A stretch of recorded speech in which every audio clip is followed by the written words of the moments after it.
मेरा सभी साथियों को सादर प्रणाम। साथियों, संस्कार सिद्धि। साथियों, हमारे जो सूक्ष्म शरीर में संस्कार छिपे होते हैं और जैसे कहा गया है कि स्थूल, सूक्ष्म और कारण, तीन प्रकार का जो शरीर बताया गया है। इसमें हमारे सिंचित कर्म रहते हैं जिनसे हमारा संस्कार बनता है, भाग्य बनता है और उनसे हमारा जो जीवन होता है। तो आपके संस्कार ही आपको इधर से उधर घुमाते रहते हैं। पूर्व जन्म के संस्कार ही संसार में आने का कारण बनते हैं। साथियों, जो कुछ आपके और हमारे साथ गुजर रहा है वह अपनी सोच या संस्कार का फल है।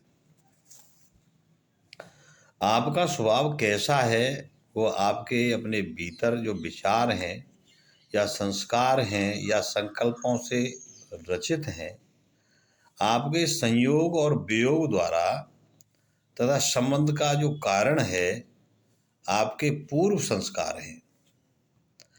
आपको जैसा संस्कार प्राप्त है आप वैसी ही संगति पसंद करेंगे। साथियों, यदि आप चाहते हैं कि आप अच्छे बने तो आपको अच्छे लोगों के साथ रहना होगा तथा उनसे अच्छे संस्कार की महिमा जाननी होगी।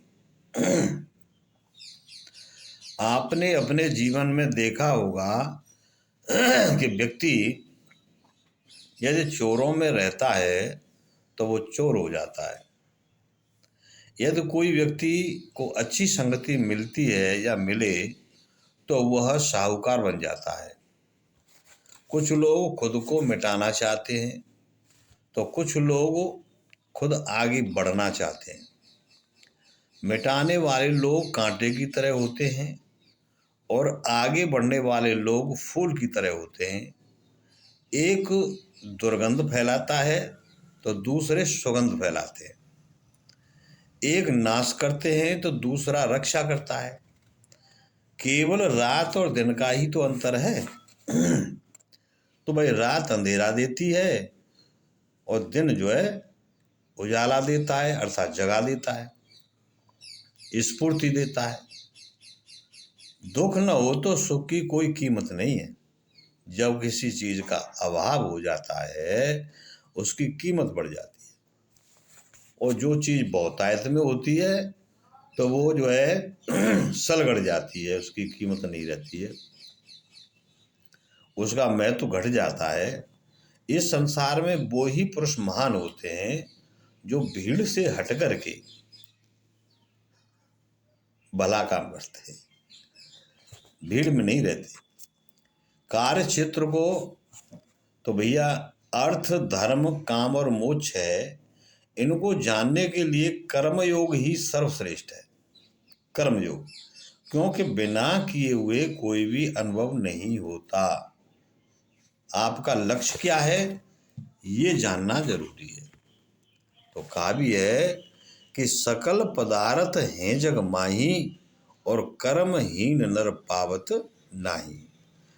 जब हम कर्म करते रहते हैं, कुछ कर्मों का फल हमें मिल जाता है, कुछ हमारे अवशेष रह करके एक संस्कार बन जाते हैं और संस्कार से फिर हमारा भाग्य बनता है और भाग्य से जो है हमारा जन्म मरण का जो चक्कर चलता रहता है।